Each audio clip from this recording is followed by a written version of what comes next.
autoridad de ser Elohim en este mundo, de ser quienes le digan al mal que se vaya, pero ustedes al contrario, ¿no? ¿Qué le hacen a los huérfanos? ¿Qué le hacen a la viuda? ¿Qué le hacen al pobre? ¿Qué le hacen a la gente? Los desprecian, no les enseñan. Están muriendo de hambre y los dejan que se mueran de hambre. Quieren aprender Torah, no les quieren enseñar. Están enfermos, no los quieren sanar. Entonces, ¿en dónde está su labor de hacer retroceder al mal? ¿No? Si son autoridades, como la gente de hoy que dice que son autoridades y que presumen que tienen la autoridad de Elohim y que son autoridades impuestas por Dios. ¿Y por qué nunca hacen algo que haga retroceder al mal? Porque nada más se la pasan haciendo conciertos y otras cosas que ni tienen nada que ver, ¿no? con este conocimiento. Eso no hace retroceder al mal. ¿Por qué Job no hizo una campaña evangelística? ¿Por qué no se puso a pelear con el diablo y decirle, oh Satanás, te reprendo en el nombre de Jesús, eres atado y echado fuera? ¿Por qué no hizo esas cosas? ¿No? ¿Por qué nadie hacía esas cosas? ¿Por qué nadie trataba al mal como si fuera un personaje? Porque ellos no estaban hablando de un personaje. Ellos estaban hablando del desorden primordial, de Génesis. No se estaban peleando con ningún demonio. Tal como dijimos en estudios anteriores, la función de Job era equilibrar el mal que azotaba y desordenaba el mundo de su época. Tal objetivo solo puede alcanzarlo alguien que se ha perfeccionado a la estatura de Elohim, el cual puso límites a la oscuridad desde el día primero. Y bueno, ya vemos que el ser humano es creado a la imagen de Elohim. Y por ahí el apóstol Pablo decía que todos debemos aspirar a crecer a la estatura del varón perfecto, ¿no? De llegar a la perfección. Porque él decía que los creyentes son los que iban a juzgar. Él dice ahí, así dice la traducción, a los ángeles, ¿no? ¿Pero por qué? Porque alcanzan esta estatura. Porque en ti puede descansar ese título de Elohim. Pero si estamos por la calle de la amargura, ¿cómo se nos va a confiar? ¿No? Si estamos por la calle de la amargura, ¿cómo te crees Elohim con autoridad de que echas fuera demonios? Mismo Yeshua les dijo, ¿y qué que saquen demonios? Yo no los conozco. ¿No? No fue porque tú seas Elohim. Te quedó grande ese título a ti. Yo no te conozco, apártate de mí. Aunque saques todos los demonios que quieras y hagas las liberaciones que quieras, no tienes nada que ver conmigo. Porque ese poder era mío, no era tuyo. Porque todo lo que hiciste fue en nombre de Yeshua, ¿no? ¿Tú qué hiciste? No hiciste nada. Vete, tú eres del lado de la oscuridad. El siguiente subtema es Moshe, Elohim delante del paro. Este es el ejemplo de alguien que es Elohim. ¿Sí recuerdan? Y como aquí nadie dice que él sea el Mesías o Dios encarnado ni nada de esas cosas. Delante del paro. Ajá, del paro. Esa es la palabra faraón. Ajá. Esto lo vamos a encontrar en Éxodo 7.1. Sí. El paro, bueno, es faraón. Y vamos a Shemot 7.1, es Éxodo 7.1. Ajá. Éxodo 7.1.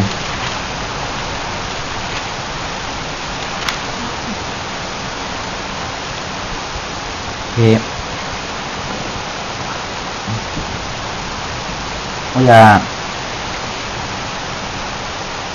¿Se lo tienen? Éxodo 7.1. Tú de concurso, ¿eh? Tú ya. Obed. Luego encuentra la Éxodo 7.1.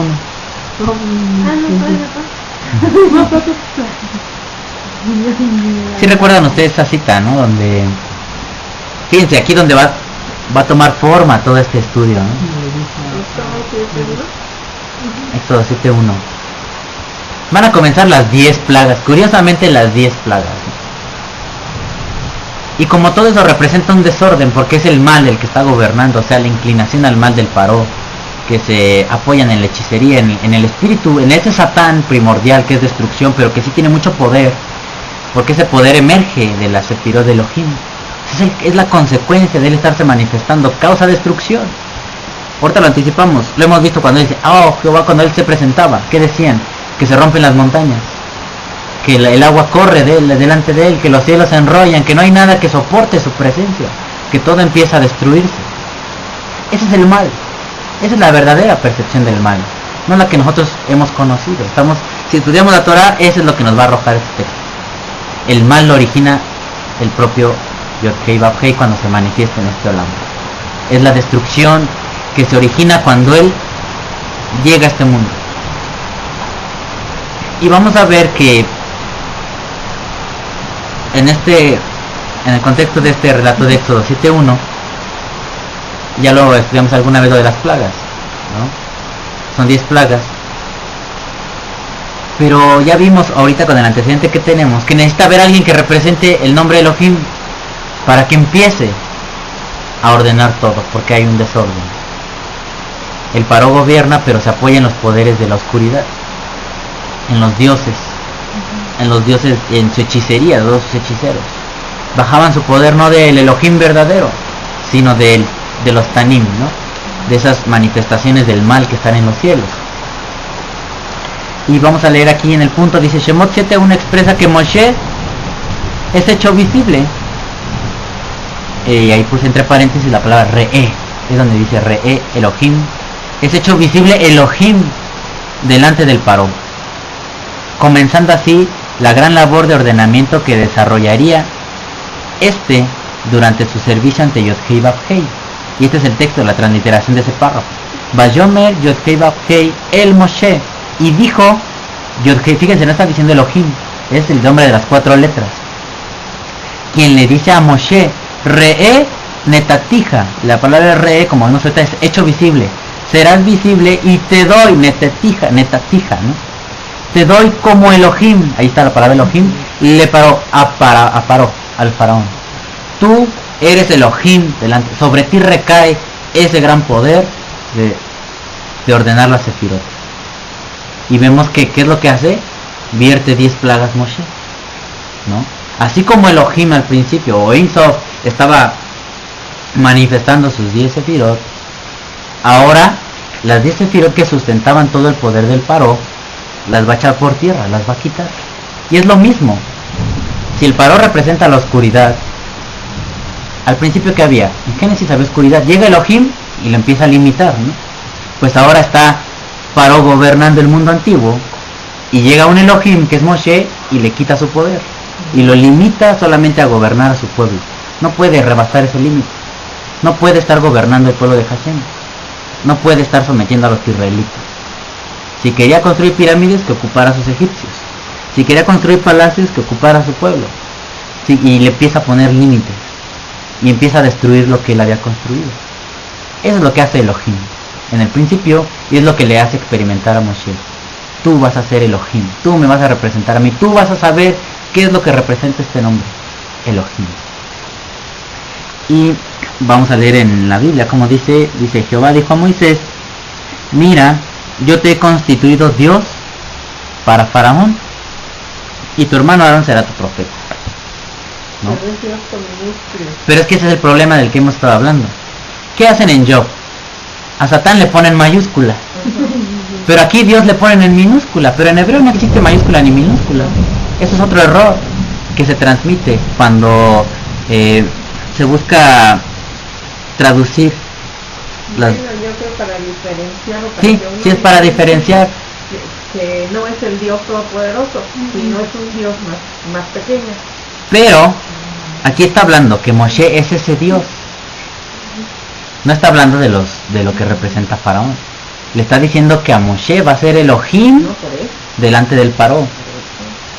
Pero ve, si tú tienes ese razonamiento, tú te pierdes de esta información.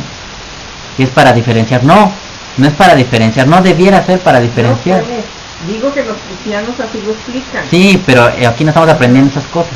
Aquí estamos buscando cuál habrá sido la intención, porque en hebreo no hay mayúscula ni minúscula. Si le está llamando Elohim, es porque ese nombre representa orden, representa poder para equilibrar la sefirot. Y ahora le dice a Moshe, tú eres ese Elohim que va a equilibrar esto. Le vas a quitar el poder al Paró, lo vas a despojar de su gobierno y vas a liberar a mi pueblo. Y es lo mismo que hizo Elohim al principio. A la oscuridad la limitó, la arrojó en un lado y le dio su lugar. Y él comenzó a ordenar los demás días. Y le permite experimentar ese nombre a Moshe. Continuamos, dice, ahora nos trasladamos a los acontecimientos en Har Sinai. Ese es Monte Sinaí. donde Moshe recibe Mishpatim, y es entre paréntesis, significa sentencias de equidad. Otra vez, ¿qué significa equidad? Es tener equilibrio, o sea que las dos partes sean equitativas, ¿no? Eso es de equidad, para establecer orden y equilibrio dentro del pueblo israelita. Esto acontece en el capítulo 19 de Shemot. Bueno, pasan los sucesos de las 10 plagas, y lo primero que hacen es llevarlos al monte Sinaí. Esto es lo que leímos aquí, Har Sinai. Har es monte y Sinai es el Sinaí, ¿no? Esto lo vamos a encontrar en Éxodo 19, vamos a ponerlo ahí, Éxodo 19. Y fíjense aquí, si vimos que Elohim desde Bereshit se dedica a poner límites, y ahorita van a ver todo lo que le dice a Moshe que tiene que hacer en el monte Sinaí. Dice en el siguiente punto, de Shemot 19:12 en adelante, Yud-Hei Vav-Hei pide a Moshe señalar límites al pueblo, impidiéndoles acceder al monte, guardándoles de una muerte segura. Vamos a leer el 19:12. Y señalarás término al pueblo en derredor, diciendo, guardaos, no subáis al monte ni toquéis sus límites, cualquiera que tocar el monte, de seguro morirá. Y fíjese cómo Yod-Hei Vav-Hei no hace esa tarea, sino el que ya había nombrado como Elohim, le dice, en ti recae la responsabilidad de crear límites, y es lo que hablábamos el otro día contigo, Ale. Que si tú, en tu vida, nosotros, no podemos conducirnos poniendo límites a las personas de cuál sea el trato hacia nosotros, vamos a tener mucho problema.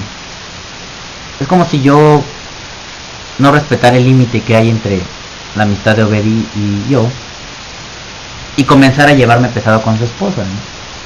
Sí, estoy violentando unos límites, es una relación de respeto, sí de amistad, pero hay un respeto. Y yo no puedo aprovecharme de esa amistad para abusar de otro, sino que yo tengo que respetar los límites.